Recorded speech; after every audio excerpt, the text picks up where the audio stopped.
Jack was playing with the Montreal Royals. No, Jack was playing with the Monarchs in the Negro Leagues when he was scouted. And he'd only been with the Monarchs 1 year.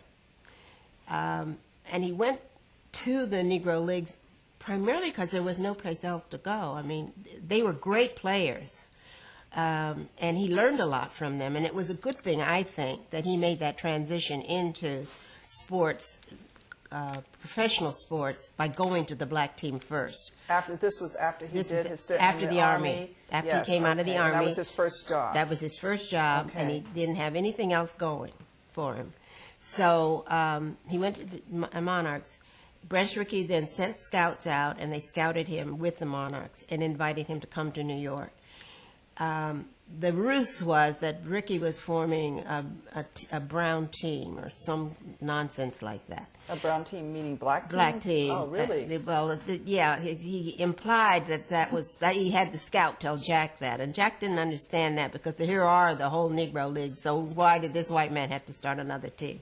But anyway, he's looking for opportunity, desperate for opportunities, really, and went to meet with Branch Rickey.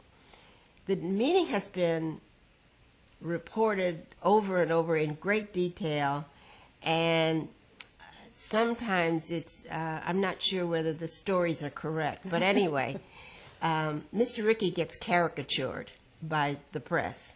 And so with his big cigar and his funny hat and his tendency to pontificate, he seems like an overwhelming, big, aggressive man. Jack didn't find him to be that way. They sat across from each other, and they talked about their families. And Mr. Rickey had a son and 2 daughters, and he called his wife Mother. Oh.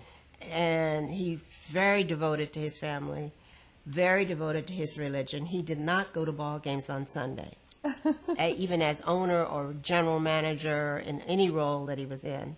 What was his religion? And I think I'm not sure. Yes. I'm not sure. And Mr. Robinson was about Methodist. in his 20s at that time? He was in his, about 26. Yes. And he liked the person because they immediately kind of clicked around mostly their values and their commitment to family, to religion. That was the commonality. And that made them made it easy to talk to him about really difficult things, because what Branch Rickey wanted to inform him about and prepare him for was the racism he was going to that he was going to meet.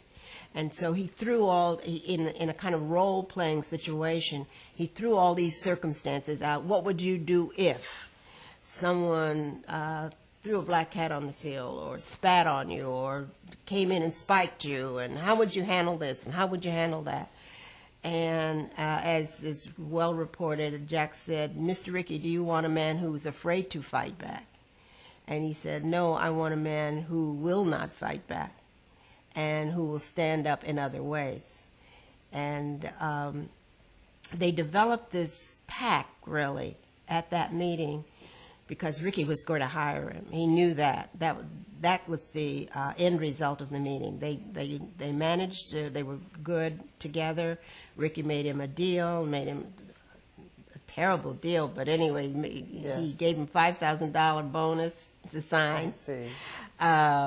And very low salary, but it was an opportunity. He knew it was an opportunity. And he knew that, I think he sensed that, and when he called me, I was in California when he met with Rickey, and he called me, he said he sensed that this was a man who was going to stand behind it. It was not just a gimmick and just a trial or an experiment. This is a man who believed in things like family, like commitment, like, he wanted him on the team, and he was going to help him stay there. So he did show support. So he felt the support in that meeting, I see, would come, and that only a man who was serious about this proposition would have taken the tact of doing the role playing and trying to show him what he was going to face, or prepare him for what he was going to face, so he could get ready for it. and they hit it off. His motives for even wanting to recruit a black were mixed.